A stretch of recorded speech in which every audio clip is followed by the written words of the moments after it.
नमस्कार, मैं हूं संजय शर्मा। आप देख रहे हैं 4 PM न्यूज नेटवर्क। प्रधानमंत्री नरेंद्र मोदी जी ने कहा था कि हर साल 2 करोड़ नौकरी देंगे नौजवानों को 2014 में। नौजवानों ने भी कहा कि इतना बढ़िया प्राइम मिनिस्टर आया है कि 2 करोड़ नौकरियां मिलेंगी, और नौजवानों ने कस के वोट कर दिया। कुछ सालों बाद जब नौकरी नहीं दे पाए तो प्रधानमंत्री जी ने कहा कि पकौड़े तलना भी तो एक रोजगार होता है, पकौड़े तलो, नाले के पानी से गैस बनाओ। नौजवान भड़के गुस्से में आए। मैंने सर्दियों के 4 बजे लोगों को देखा है दौड़ लगाते हुए। पश्चिमी उत्तर प्रदेश में, पूर्वी उत्तर प्रदेश में हजारों नौजवान ऐसे हैं जिनका सेना में जाने का सपना था। जाड़ों के सुबह सुबह 4 बजे दौड़ लगाते थे कि भाई सेना में जाना है। प्रधानमंत्री जी ने एक झटके में अग्निवीर लाए और उनके सपने खत्म कर दिए। मतलब देश में एक लंबी चौड़ी बेरोजगारों की फौज खड़ी कर दी गई। आजादी के बाद से इतनी लंबी चौड़ी फौज आज तक भारत में नहीं हुई, इतना बुरा हाल नहीं हुआ। और प्रधानमंत्री जब बनारस में भाषण दे रहे थे तो ऐसे ही बेरोजगारों में योगी सरकार नौजवानों पर लाठियां बरसा रही थी। 10,000 भर्ती निकली उत्तर प्रदेश में, 70-80 लाख लोगों ने भरा फॉर्म, और बताया जाता है कि पेपर लीक हो गया। एक आदमी के, नौजवान के आत्महत्या करने की भी खबर सामने आई, मैं अभी पुष्ट नहीं। बेरहमी से बढ़ती हुई लाठियां, नौकरी की बजाय लाठियां। जब पेपर हो तो पेपर लीक करा दी जाए।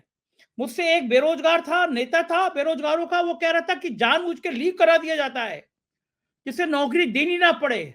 नौकरी देने के नाम पे नाटक होता है। सोचिए आप, बे, बेरोजगार कहीं से 100-200 रुपए लेके फॉर्म भरता है, लखनऊ आने के लिए 300-400 रुपए की जुगाड़ करता है, स्टेशन की बेंचों पे सोता है, सड़क पे सोता है। इन हालात में पेपर देने जाता है, पेपर लीक हो जाता है। प्रधानमंत्री लंबी चौड़ी बातें करते हैं कि हमने ये मंदिर बना दिया, हमने वो मंदिर बना दिया, हमने यहां दिए जला दिए, वहां दिए जला दिए, और नौजवान लाठी खाता है, पेपर लीक हो जाते हैं। राजनीति बहुत बदल रही है। जो केजरीवाल लगता था गठबंधन नहीं करेंगे, उनसे समझौता लगभग कांग्रेस का तय हो गया। और फिर इधर गिरफ्तारी भी केजरीवाल की शुरू होने जा रही है। आम आदमी पार्टी ने आरोप लगाया कि कहा गया था कि अगर तुमने एक समझौता किया तो जेल तैयार है, लेकिन केजरीवाल की पार्टी ने कह दिया हमारा नेता जेल जाने को तैयार है, हम लड़ेंगे तुमसे, लड़ेंगे तुमसे। बंगाल में भी ममता बनर्जी और कांग्रेस की गाड़ी पटरी पर आ रही है। उत्तर प्रदेश में समझौता हो गया, मतलब साहब का 400 तो छोड़ो, 272 की घड़ी की सुई भी मामले पे अटकने लगी। 272 नहीं पार करेंगे साहब तो फिर क्या हाल होगा। और फिर हम अभय दुबे से हमने आज चर्चा करी कि राम मंदिर और विश्व हिंदू परिषद ने करोड़ों का खेल कैसे किया। बड़ी सार्थक और बहुत रहस्य खोलने वाली आज बातें बताई प्रोफेसर अभय दुबे ने। जाने माने पत्रकार जिनको आप बड़े बड़े टीवी चैनलों पर देखते हैं, कई किताबें लिखी हैं, बहुत शानदार पत्रकार है। और आज की बातचीत में आपको बहुत सारे रहस्य खुलेंगे। देखिएगा जरूर पूरा इंटरव्यू। से पहले चैनल को ज्वाइन कीजिएगा, सब्सक्राइब करिएगा। शुक्रिया। स्वागत है अभय जी 4 PM न्यूज नेटवर्क में आपका। और आपका शो जो है लोग सुनने को बड़ा बेताब रहते हैं। रोज मैं देख रहा हूँ लाखों लाखों लोग इंतजार करते हैं कि अभय दुबे जी की बात। और मैं आपके मुंह पे तारीफ नहीं कर रहा, लेकिन जो विश्लेषण आपका होता है, जो आपकी राजनीतिक पिछले दिनों का अनुभव है, वो बेमिसाल है। मतलब लोगों के जो कमेंट आ रहे हैं मैं देख रहा हूँ, बहुत दीवाने लोग आपके, और मुझे भी बहुत कुछ सीखने को मिलता है आपसे बात करके। आज मैं ये तो बात स्वाभाविक ये तो अरे आप लोगों की मेहरबानी है कि आप इस तरह सोचते हो। आप सवाल भी तो अच्छे पूछते हैं, अरे आप सर वो चर्चा भी तो अच्छी करते हैं। बहुत ही इंसाइसिव किस्म की चर्चा होती है, तो उसमें फिर दिमाग से अच्छी बातें भी निकलती हैं। जी, हम लोग तो सर जब पत्रकारिता शुरू कर रहे थे ना, तब से आपको सुनते थे। हम कहते थे यार कितना जी, अच्छा बोलते हैं टीवी जी, चैनलों पे ना। और जिस बड़े चैनल पे खोलो तो उसमें आपका सबसे अलग विशेषण आपको ही नजर आता था। आज बात जी। शुरू करूंगा सर मैं उत्तर प्रदेश से। हुँ, प्रधानमंत्री जी अपने निर्वाचन क्षेत्र वाराणसी में गए, हर बार की तरह लंबे चौड़े भाषण दिए, राहुल गांधी पे हमला किया और लंबी लंबी योजनाओं की बात करी। प्रधानमंत्री जी ने कहा था कि जब वो सत्ता में आएंगे तो 2 करोड़ नौकरी हर साल देंगे। हुँ, बाद में उन्होंने अपनी नौकरी की परिभाषा बदल दी और कह दिया भाई भाई पकौड़े तलना भी तो एक रोजगार होता है। हुँ, लेकिन पढ़े लिखे नौजवान जो परेशान थे, उनको लगा हम इतने पढ़ लिख के कैसे क्या केवल पकौड़े तलेंगे। मैंने तो अभय जी गांव में जब भी गया हूं तो मैंने दर्जनों ऐसे नौजवानों को देखा है जो जाड़ों की सुबह 4 बजे उठ के मैं तो कभी नहीं उठ पाता, सोच भी नहीं पा सकता। लेकिन 4 बजे उठ के दौड़ लगाते थे, ऐसे हज़ारों लोग हैं। ख़ास तौर से मेरठ की तरफ आप चले जाइए या और बाकी और कोई मुज़फ़्फ़रनगर के जाइए, सुबह 4 बजे उठ के दौड़ लगाते थे कि हमें सेना में जाना है। फ़ौज का एक जुनून था, दीवानगी थी, पूर्वांचल के कई जिलों में ऐसा लगता था। लेकिन उनको फिर नौकरी के नाम पे 4 साल का अग्निवीर थमा दिया गया। अभी 10,000 की लोगों की पुलिस की भर्ती निकली थी उत्तर प्रदेश में। 70-80 लाख लोगों ने आवेदन किया, सोचिए 10,000 की। और सरकार इतना इंतज़ाम नहीं कर पाई कि उनको शिफ्टों में एग्ज़ाम करा लेती, कोई व्यवस्था कराती, लोग ट्रेनों में लटक-लटक के आए, सड़क पे सोए, एग्ज़ाम दिया और हर बार की तरह पता चला पेपर लीक हो गया। राजस्थान में पेपर लीक को लेकर बीजेपी ने मुद्दा बनाया था, बहुत बड़ा मुद्दा बनाया था। आज जब प्रधानमंत्री बनारस में भाषण दे रहे थे, तो नौजवान इकट्ठे हुए और लखनऊ में मांग कर रहे थे कि पेपर लीक हुआ है, इसकी जांच कराइए, परीक्षा निरस्त कराइए। अभ्यर्थी जो आए हैं, एक शहर से लखनऊ तक आने-जाने में जो 300, 400, 500 रुपए मिनिमम खर्च होते हैं, वो भी बहुत बड़ी समस्या है किसी परिवार के लिए। 300, 400 रुपए इकट्ठा करना, जुटाना, फॉर्म भरना, फॉर्म की फीस लगाना। उन पे इतनी बेरहमी से आज लाठियाँ चलाई गई हैं उत्तर प्रदेश में। एक आप उनको नौकरी नहीं दे रहे हो। फिर जब वो मांग कर रहे हैं तो उन पे लाठियाँ चला रहे हो। लाठियाँ टाँग के पुलिस भर के ले गई और बहुत दूर इको गार्डन उसके आस-पास जाने कहाँ फेंक आई और बहुत चोट-वोट लगी है। तो प्रधानमंत्री जी को ये ज़रा-सी भी अपने अंदर शर्मिंदगी महसूस नहीं हुई कि वो उत्तर प्रदेश में हैं। नौजवानों ने भरोसा करके उनका साथ दिया था, आज इन पे लाठियाँ चल रही हैं। कोई ज़िक्र नहीं, मंदिरों के उद्घाटन, बड़ी-बड़ी बातें। प्रधानमंत्री के अंदर ऐसी सोच क्यों हो गई है अभय जी? देखिए, प्रधानमंत्री की तो और राष्ट्रीय स्वयंसेवक संघ की दोनों की थीसिस है कि लोगों को किसी भी किस्म का आंदोलन करना ही नहीं चाहिए। उनके पास रोजगार हो या ना हो, उनके पास आमदनी के साधन हो या ना हो, वो सुरक्षा, सामाजिक सुरक्षा उनके पास हो या ना हो, पेंशन हो या ना हो, उन्हें कोई आंदोलन करना ही नहीं चाहिए। कोई भी आंदोलन जो कि संविधान द्वारा चुनी गई सरकार के खिलाफ है, वो आंदोलन अनुचित है, वो अवांछनीय आंदोलन है। ऐसे किसी भी आंदोलन के साथ सरकार कोई हमदर्दी नहीं रखती, किसी भी मांग के साथ सरकार कोई हमदर्दी नहीं रखती। ये बाकायदा इन लोगों की एक थीसिस है, जिस थीसिस के आधार पर ये गवर्नेंस का अपना मॉडल बनाते हैं। भाई, उत्तर प्रदेश की सरकार भी तो इसी थीसिस के व्यापक दायरे का हिस्सा है, वो कोई अलग से तो है नहीं। तो जाहिर है, जो भी व्यक्ति आंदोलन करेगा उसको नहीं बख्शा जाएगा, उसके खिलाफ लाठीचार्ज भी होगी, उसको ट्रक में भर के कहीं दूर पटक दिया जाएगा, उनकी गिरफ्तारियां भी होंगी और उनके ऊपर मुकदमे भी लगाए जाएंगे। और अगर उनके आंदोलन से कोई सरकारी संपत्ति का नुकसान हो गया है तो उनसे हर्जाना भी वसूला जाएगा। अभी देखिए कि हरियाणा सरकार ने कार्रवाई शुरू कर दी है किसान नेताओं के खिलाफ। आंदोलन के दौरान जो कुछ भी नुकसान हुआ है उसका पूरा हर्जाना किसान नेताओं से बदलने की पूरी कार्रवाई शुरू हो चुकी है हरियाणा में इस वक्त, और ये लखनऊ में भी हो चुकी है और दूसरे प्रदेशों में भी भाजपा शासित प्रदेशों का यही गवर्नेंस का मॉडल है। इन लोगों का बिल्कुल इन ये बेरोजगारी समाप्त करना इनकी ड्यूटी है, लेकिन ये बेरोजगारी समाप्त करने की बात करके आए सत्ता में, उसके बाद इन्होंने स्वरोजगार की चर्चा शुरू कर दी। पकौड़े तलना उसी का हिस्सा है। स्वरोजगार की चर्चा शुरू कर दी और स्वरोजगार देने के इनके पास तरीके नहीं है। फिर इन्होंने एक स्किल मंत्रालय बनाया जो पूरी तरीके, मोदी सरकार का सबसे ज्यादा फ्लॉप, बहुत से मंत्रालय फ्लॉप है लेकिन ये मंत्रालय सबसे ज्यादा फ्लॉप है। इसमें बहुत भ्रष्टाचार हुआ था, स्किल सेंटर बने थे, उस भ्रष्टाचार के कारण इस मंत्रालय के तत्कालीन मंत्री को बाद में ड्रॉप भी किया गया मंत्रिमंडल से। कहा नहीं गया लेकिन सब लोग जानते हैं कि वो करप्शन के कारण ही ड्रॉप हुआ। तो ये जिस चीज की तरफ आप इशारा कर रहे हैं कि मोदी ने इसका जिक्र नहीं किया, और ये लखनऊ में हो रहा था, बनारस में वो डींगे मार रहे थे आदतन, तो ये एक इनकी पूरी एक नीति, इनका मॉडल है पूरा उसका। दूसरे, मोदी जी को इस मामले में महारत हासिल है कि वो हमेशा एक फील गुड नैरेटिव चलाते रहते हैं। उनके भाषणों में ये शब्द आपको अक्सर मिलेगा, गर्व से कहोगे ये हुआ है, गर्व से कहोगे हम वहां पहुंच गए हैं, गर्व से कहोगे ये हो गया। ये आपको लगातार एक फील गुड नैरेटिव लगातार चलाते रहते हैं। विज्ञापन अदासुन चल ही रहा है अखबारों में, टीवी के ऊपर। आप जो उत्तर प्रदेश सरकार के विज्ञापनों ने टीवी के दूसरी सरकारों के विज्ञापनों से जबरदस्त छोड़ दे रखी है। बहुत देर तक विज्ञापन आता रहता है, आप सो जाएंगे, इतनी देर तक उनका विज्ञापन चलता रहता है। आप सोचिए कितना जबरदस्त पैसा इन विज्ञापनों के ऊपर खर्च हो रहा होगा। अच्छा, जहां तक पेपर लीक होने का सवाल है, ये एक राष्ट्रीय समस्या बन गई है। बीजेपी की सरकारें इस राष्ट्रीय समस्या में विशेष रूप से योगदान दे रही है। जहां तक मेरी जानकारी है कि कम से कम ये तीसरा पेपर लीक है अभी हाल फिलहाल उत्तर प्रदेश में।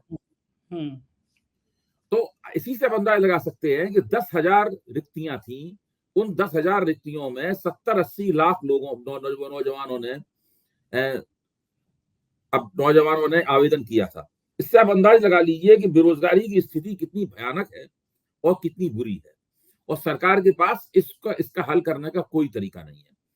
अगर आपकी गर्ज है तो आप अप्लाई कीजिए, फॉर्म खरीदिए, आने आने का पैसा खर्च कीजिए, वहां रहेंगे उसका खाने पीने का पैसा खर्च कीजिए और करके चले। ये तो पेपर लीक की वजह से ये गड़बड़ हुआ। अगर मान लीजिए पेपर लीक नहीं होता, इम्तिहान हो जाते, कब उसका नतीजा आता? कभी कभी तो नतीजे के लिए ही वर्षों इंतजार करना पड़ता है लोगों को। ये पुलिस की रिक्तियां थी, शायद इसमें नतीजा आ जाता जल्दी, लेकिन आमतौर पर सारे देश में रोजगार की स्थिति यह है, खासतौर से बड़े बड़े उत्तर प्रदेश जैसे बड़े प्रदेशों में, कि इम्तिहान हो जाता है, इंटरव्यूज तक हो जाते हैं, और तो और कभी कभी लोगों के पास चयन होकर उनके पास नियुक्ति पत्र भी पहुंच जाते हैं। वो अपने नियुक्ति पत्र लिए बैठे रहते हैं वर्षों तक, उनको चार्ज लेने के लिए बुलाया नहीं जाता, उनको कोई जगह का अलॉटमेंट नहीं होता। आपको ध्यान होगा कि हमारे आपके मित्र हैं रवीश कुमार, उन्होंने एनडीटीवी पर बहुत लंबी एक सीरीज की थी जो सब इन्हीं सब कारणों का बयान करती थी। तो ये तो एक मॉडल है, और जिस मॉडल को इस मोदी सरकार ने और भाजपा सरकारों ने हम सब लोगों के ऊपर थोप दिया है। अभय जी मुझे बताइए, ये 70-80 लाख जो नौजवान आए, आप इनको बताएंगे जब इनसे कहेंगे कि देखो हमने इतना भव्य राम मंदिर बना दिया, हमने इतना बड़ा काशी कॉरिडोर बना दिया, हम दिए जलाते हैं, तो क्या ये नौजवानों के मंदिर और दिए याद आएंगे या अपनी नौकरियां याद आएंगी, और फिर वोट वो क्या सोच के करेंगे? नहीं, देखिए, ये तो जो राम मंदिर का मामला था, राम मंदिर का शोर तो अब गुम हो चुका है। राम मंदिर का शोर पूरी तरीके से दब चुका है। दरअसल अब राम मंदिर की कोई भी चर्चा नहीं करता। राम मंदिर बन गया है, जिसको श्रद्धा होगी वो जाके रामलला के दर्शन कराएगा, और ना उसकी अब चर्चा भी खत्म हो चुकी है पूरी तरीके से। सरकार को जो श्रेय मिलना था वो मिल चुका है। मैं न तब मानता था, न अब मानता हूं, राम मंदिर के ऊपर वोट नहीं पड़ेंगे। अगर मोदी जी ने ये गलती की राम मंदिर के ऊपर वोट मांगने की, तो उनको बहुत बड़ा नुकसान होने वाला है, और वो जानते हैं कि राम मंदिर पे वोट नहीं मांगना होगा, इसलिए वो राम मंदिर पे वोट मांगेंगे भी नहीं। तो मुझे नहीं लगता है कि राम मंदिर इन चुनावों में कोई बड़ा फैक्टर बनने वाला है।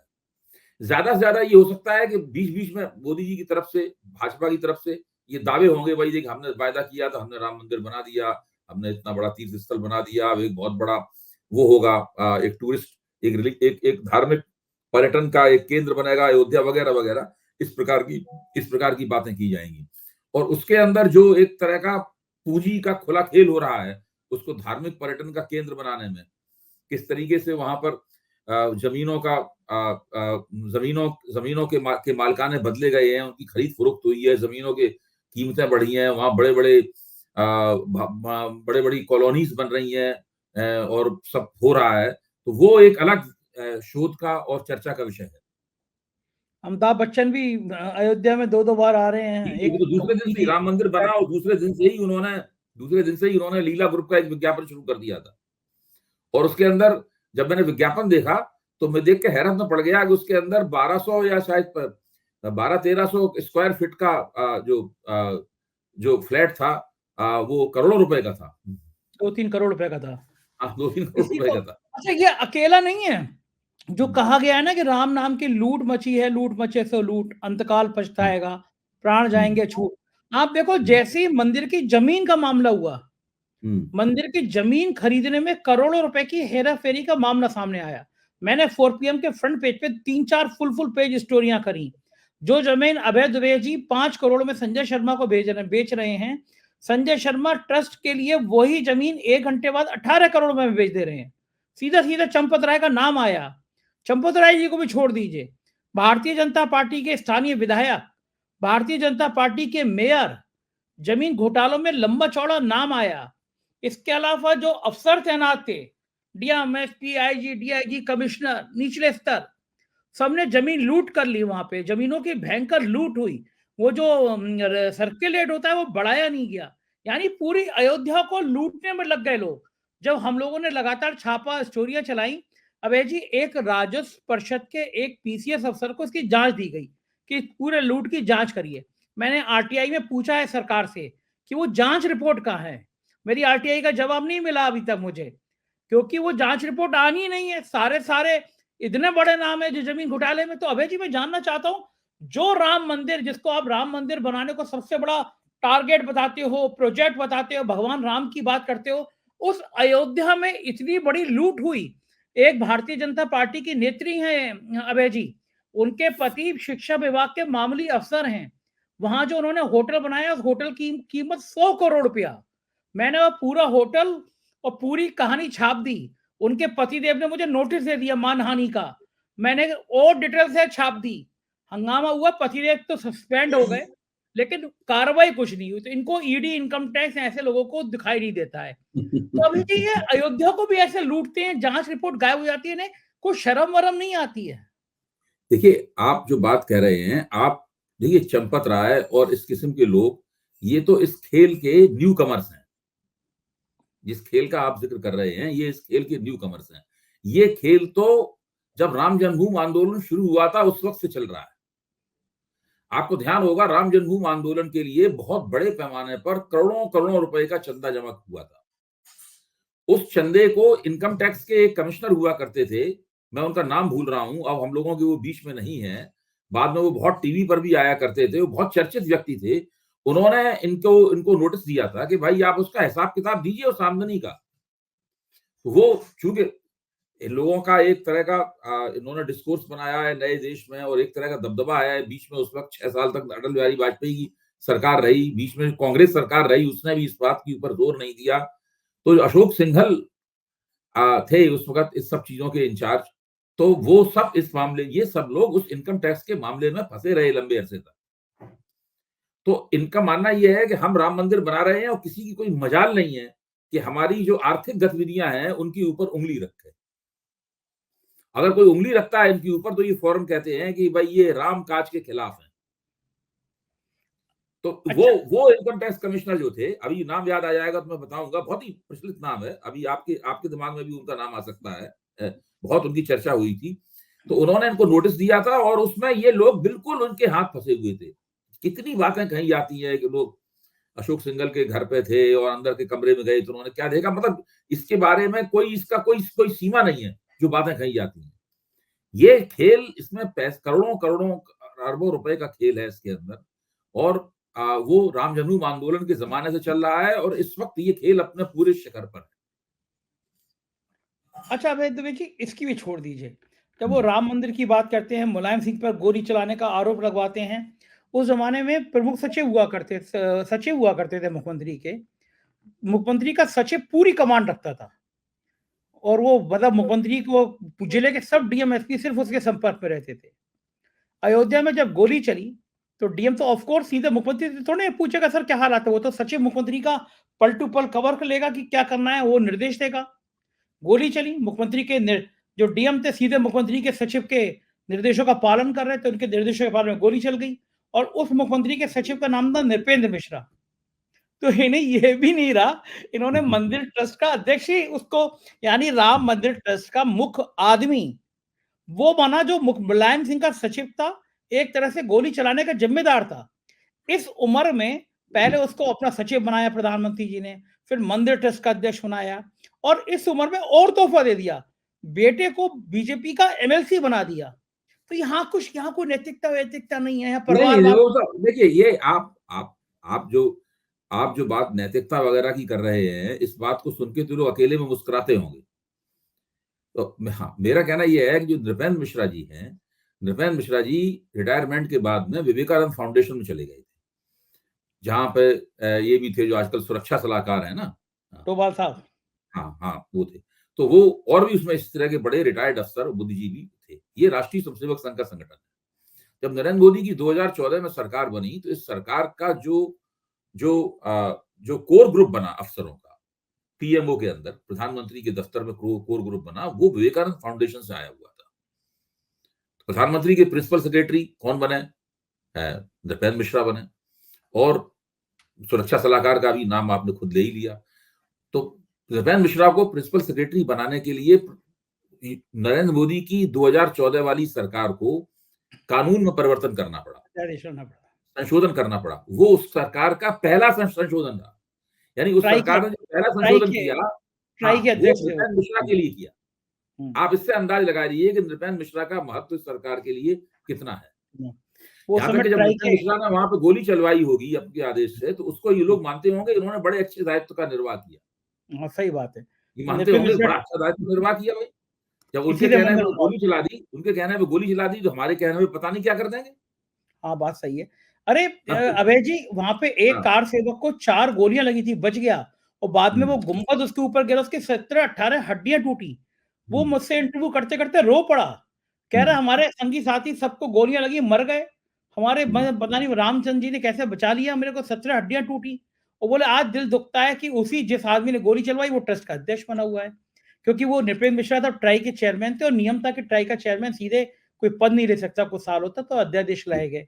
लेकिन हुँ, इससे भी मजे की बात मैं आप दर्शकों को आज खुलासा करूं कि हुँ, जो अभय द्विवेदी जी ने बताया कि एक विवेकानंद फाउंडेशन, डोभाल साहब, नृपेंद्र मिश्रा एक बना हुआ है। ये लोग कैसे लोगों को फंसाते हैं। इनको लगा कि चलो 4 PM चैनल बहुत देखा जा रहा है, बहुत सुना जा रहा है, तो ये कैसे करीब लाते हैं अभय जी।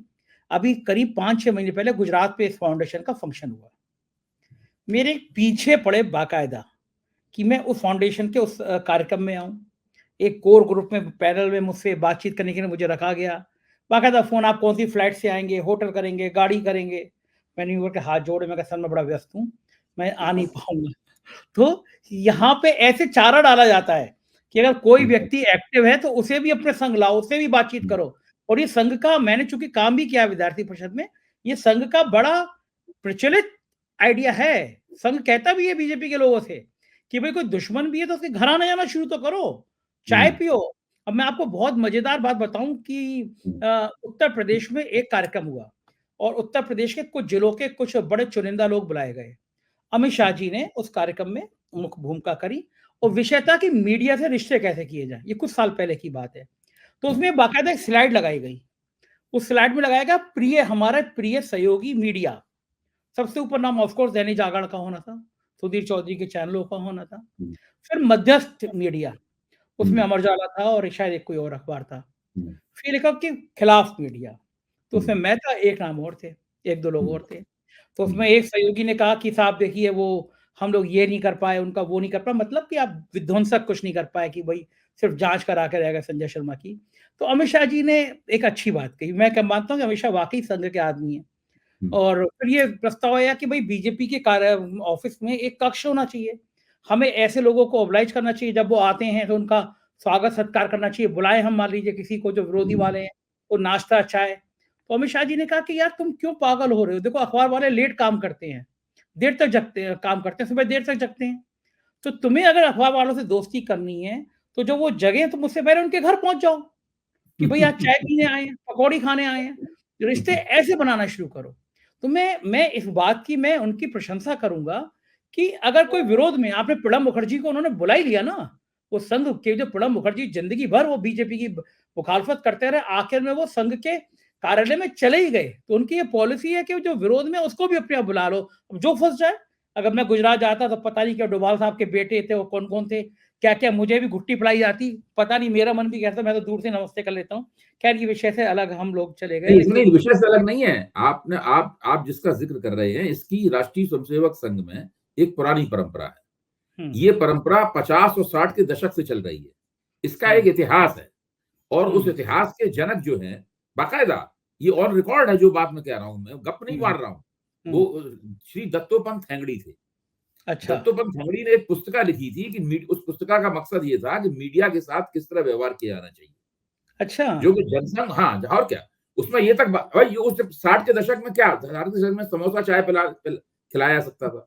उसके हुँ, अंदर ये था कि भाई आप उनको सही वक्त पे बुलाइए, उनको ठीक से चाय पिलाइए, उनको समोसे खिलाइए, उनको मिठाई खिलाइए, उनका ठीक से स्वागत सत्कार कीजिए। ये सारी बातें निर्देशों के तौर पर उस पुस्तिका में लिखी हुई थी। अच्छा, तो इसमें यहाँ तो देखिए ये इसमें किस तरह से जो पब्लिक ओपिनियन है उसको कैसे बनाया जाता है, उसको कैसे सेट किया जाता है, उसको कैसे उसका एप्रोप्रिएशन किस तरह किया जाता है, इस बारे में सोचना, योजना बनाना और योजना के मुताबिक काम करना इन लोगों इन लोगों का पुराना टास्क, मतलब पुराने जमाने से ही चल रहा है इनके यहाँ, ये कोई नई बात नहीं है। अब ये चूंकि मीडिया का साइज बहुत बढ़ गया है, मीडिया बहुत महंगा भी हो गया है, कैपिटल इंटेंसिव गेम है मीडिया, उसमें हजारों हजारों करोड़ रुपए लगे हुए हैं। उस वक्त तो ये सब होता नहीं था। तो अब तो जब जैसे ही नरेंद्र मोदी का सबसे बड़ा अफसोस गुजरात के मुख्यमंत्री के तौर पर क्या था, उनका अफसोस ये था कि वो मीडिया को सेट नहीं कर पाए और मीडिया ने उनके खिलाफ माहौल बना दिया कि इन्होंने जो है 2002 में मुसलमानों के नरसंहार में ये चुपचाप बैठे रहे और एक तरह से उसको बढ़ावा देते रहे। नरेंद्र मोदी ये मानते थे कि गुजरात के मुख्यमंत्री के तौर पर सबसे बड़ी विफलता ये है कि मीडिया का प्रबंधन ये नहीं कर पाए।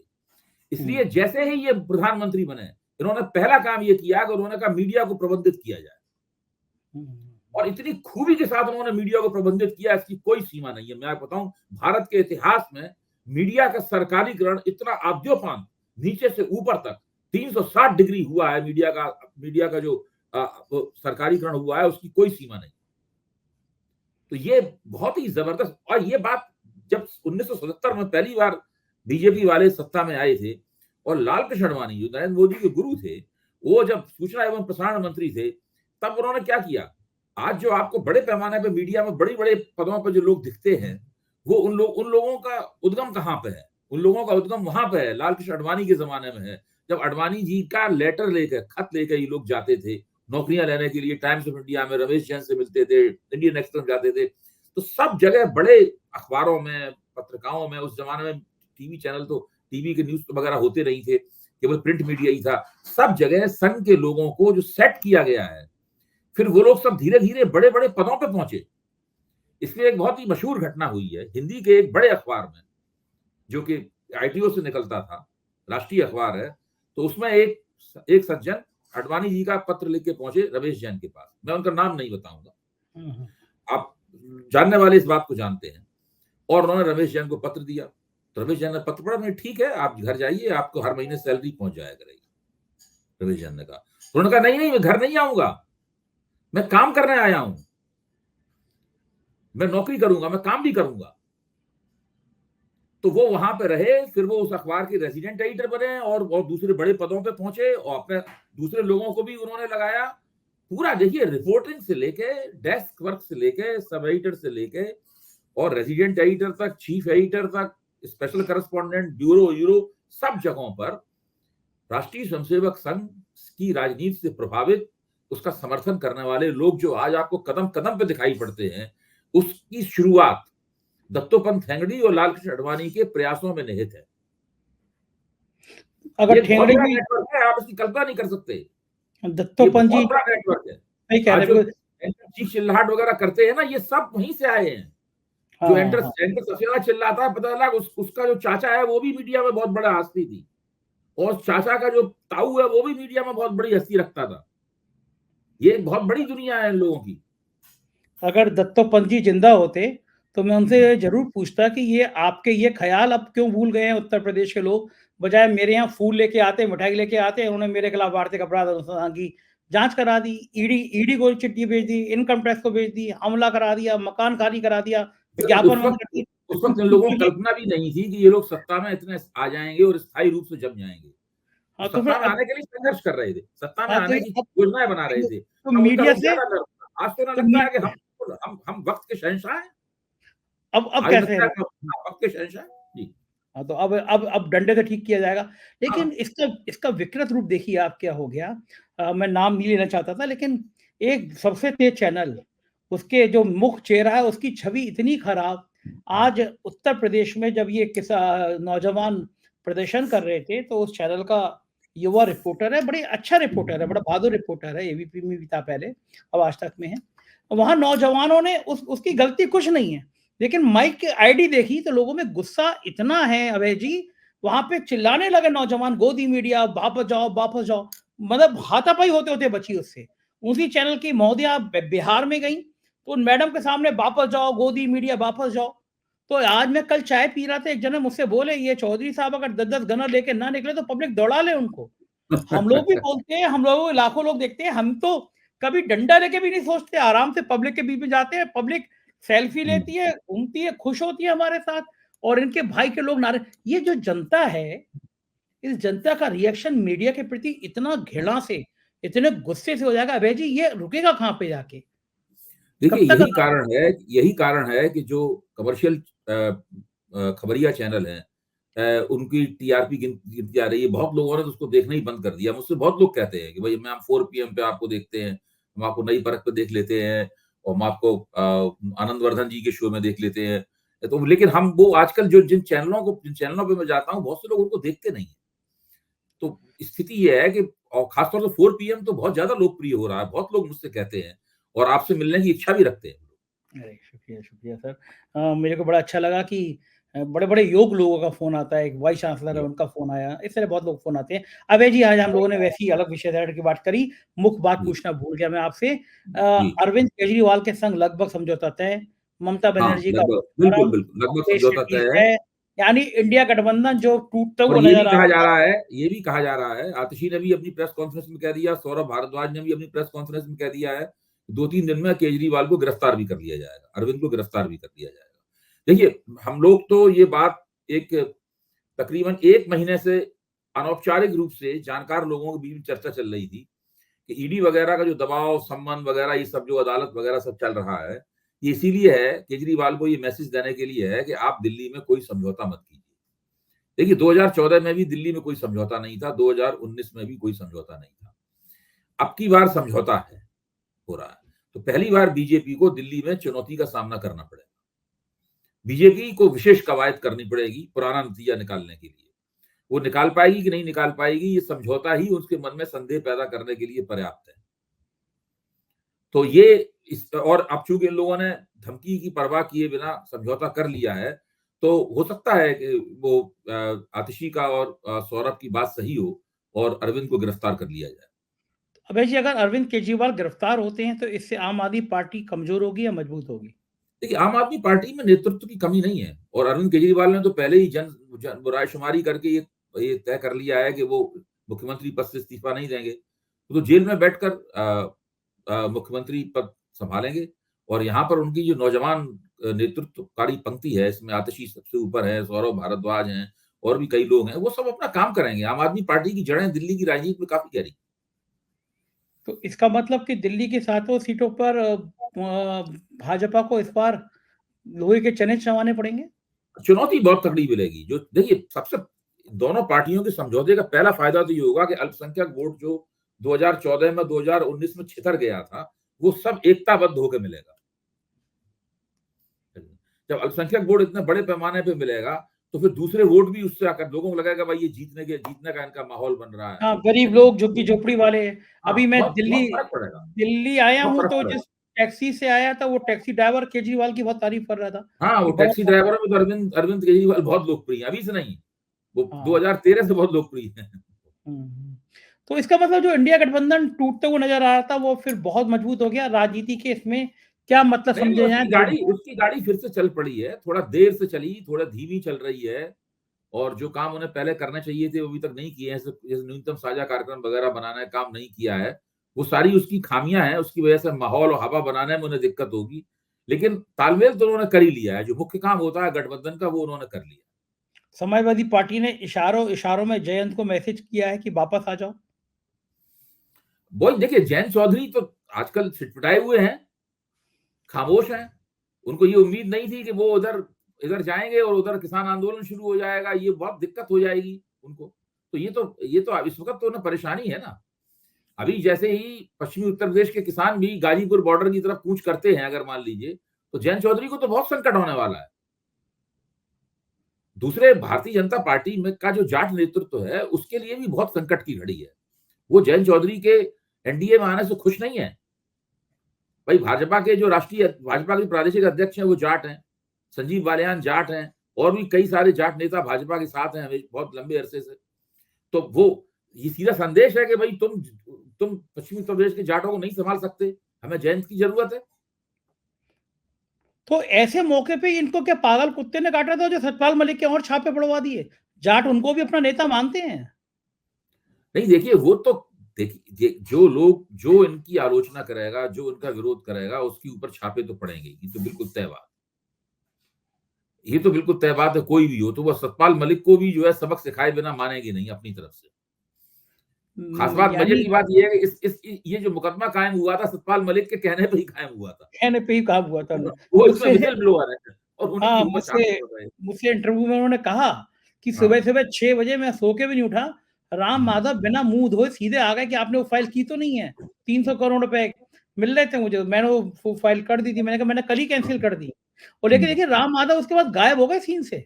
हुँ, अनिल अंबानी, राम माधव पे आरोप लगा, उसके बाद राम माधव गायब हो गए। एक हुँ, आखिरी सवाल, हुँ। ममता बनर्जी भी अब शामिल होती हुई नज़र आ रही हैं इंडिया गठबंधन में। इसका मतलब कि अब देखिए, इंडिया अधीर गठ रंजन चौधरी अगर उल्टी-सीधी हरकत ना करते और उल्टे-सीधे बातें नहीं बोलते तो पहले इतना झगड़ा नहीं होता। उन्होंने कहा था हम 2 सीट देंगे। उनसे बात करनी चाहिए थी बजाय इसके कि इस तरह की बयानबाज़ी जो उन्होंने की। तो वो मुझे जो खबरें मिल रही हैं उससे ये है कि 2 सीटें तो पहले भी देने को तैयार थे, 2 सीटें कांग्रेस की हैं ही। कांग्रेस को 5 सीटें तक मिल सकती हैं। 37 और 5 का जो है ना, एक अनुपात वहाँ पे बन सकता है। तो और इसमें शायद एक ये भी भूमिका है कि संदेश खाली के सवाल पर भाजपा जो वहाँ दबाव बना रही है, शायद उस वो भी इन चीज़ों की प्रतिक्रिया भी होती है गठजोड़ों के ऊपर। तो फिर से सोचा होगा कांग्रेस ने और तृणमूल कांग्रेस ने कि भई गठजोड़ कर लिया जाए तो ठीक रहेगा। तो बहुत नुकसान हो जाएगा भाजपा को बंगाल में। देखिए भाजपा तो बंगाल में समस्याओं के सा भाजपा ने पिछली बार जो 18 सीटें जीत ली थी, तब जीत ली थी जबकि ममता बनर्जी मुगालते में थी। वो अपने खिलाफ एंटी इनकम्बेंसी को समझ नहीं पाई थी। अब तो एंटी इनकम्बेंसी का उन्होंने काफ़ी दूर कर दिया, उसका शमन कर दिया है। इस बार तो बंगाल में भाजपा को खासा नुकसान होने वाला है। तो इसका मतलब आसान 10 नहीं सीटें है। तो गिर सकती हैं आपकी। तो मतलब आखिरी बात कि 400 छोड़ो 272 भी आसान नहीं है। 200 देखिए हमेशा 272 सीटें प्राप्त करना एक ऐसी पार्टी को जिसका दक्षिण भारत में कुछ भी नहीं है, जो उत्तर पूर्व में भी एक तरह से दूसरी पार्टी के दल-बदल किए हुए लोगों पर निर्भर है, केवल पश्चिमी भारत, मध्य भारत और उत्तर भारत के आधार पर बहुमत पा लेना कभी भी आसान नहीं होता है। ठीक बात है, बिल्कुल। भाजपा 2 बार से प्राप्त कर रही है, ये सही बात है। उसकी वजह है विपक्ष बिखरा हुआ है। अब एक एकजुट हुआ है तो परेशानी होगी। जी, जी। बहुत-बहुत शुक्रिया अभय जी, आज बहुत सारी बातें की हमने आपसे, थैंक यू। तो ये थे अभय द्विवेदी जी, उन्होंने आज बताया कि विश्व हिंदू परिषद और आरएसएस किस तरह काम करता है। मैं भी इस जंगल में जाते-जाते बचा, कुछ महीने पहले ही मुझे बड़े प्यार से आमंत्रित किया जा रहा था। मतलब चारा डाला जाता है, आप फँसो या ना फँसो, ये आपकी काबिलियत है। मुझे इंतज़ार रहेगा आपकी राय का, बताइएगा ये साक्षात्कार कैसा लगा? चैनल को जॉइन कीजिएगा, सब्सक्राइब करिएगा, बने रहिएगा साथ। शुक्रिया, थैंक यू।